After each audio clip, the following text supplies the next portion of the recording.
Hello everyone, আসসালামু আলাইকুম। আজকে আমি আপনাদের সঙ্গে শেয়ার করব দারুণ একটা স্যালাড রেসিপি।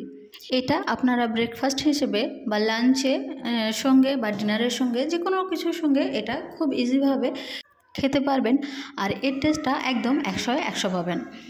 আর এটা বানাতে খুবই ইজি আর খুবই কম সময়ে এটা করা যায়। আর এই রেসিপির মেন ইনগ্রিডিয়েন্টস হবে আমাদের টক দই। তো চলুন দেখে নিই রেসিপি।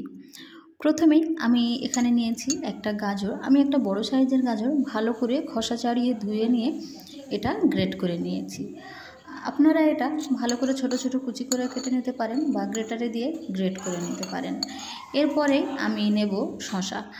আমি এখানে একটা শসা নিয়েছি বড় সাইজের, আর শসাটাও ভালোভাবে গ্রেট করে নিয়েছি। আপনারা খোসা সহ করতে পারেন, আমি খোসাটা ছাড়িয়ে নিয়েই করেছি। এই রেসিপিতে গাজর আর শসাটা অবশ্যই অ্যাড করার চেষ্টা করবেন, এই দুটোর মধ্যে কোনোটাই স্কিপ করবেন না, তাহলে খেতে ভালো লাগবে না। এরপরে আমি দিয়েছি পেঁয়াজ। আমি একটা ছোট সাইজের পেঁয়াজ নিয়েছি আর খুব ছোট ছোট কিউব আকারে কেটে নিয়েছি। এরপরে দিয়েছি আমি ধনিয়া পাতা। এখানে আমি অল্প পরিমাণে ধনিয়া পাতা দিয়েছি আর এটা একদম মিহি করে কেটে নিয়েছি।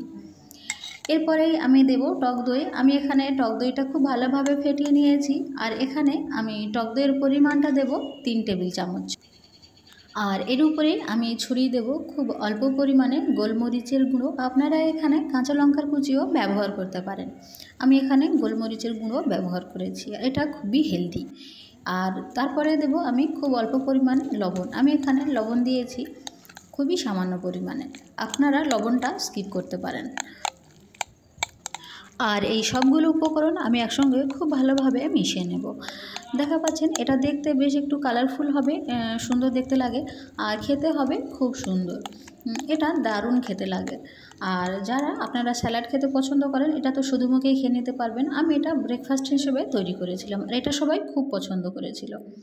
তো এই ছিল আমার আজকের রেসিপি, টক দইয়ের স্যালাড রেসিপি।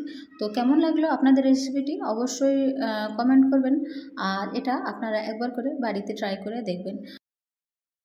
আর আপনারা যারা ডায়েটে আছেন তারা চোখ বন্ধ করে এই রেসিপি ফলো করতে পারেন, তাদের জন্য অনেক হেল্পফুল একটা রেসিপি।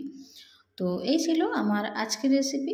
কেমন লাগলো রেসিপিটি অবশ্যই কমেন্ট করবেন। আর দেখা হবে অন্য কোনো ভিডিওতে। আর আপনারা যদি কোনো রেসিপি দেখতে চান তাহলে অবশ্যই কমেন্ট করে জানাবেন, আমি আপনাদের সঙ্গে সেই রেসিপি শেয়ার করার চেষ্টা করব।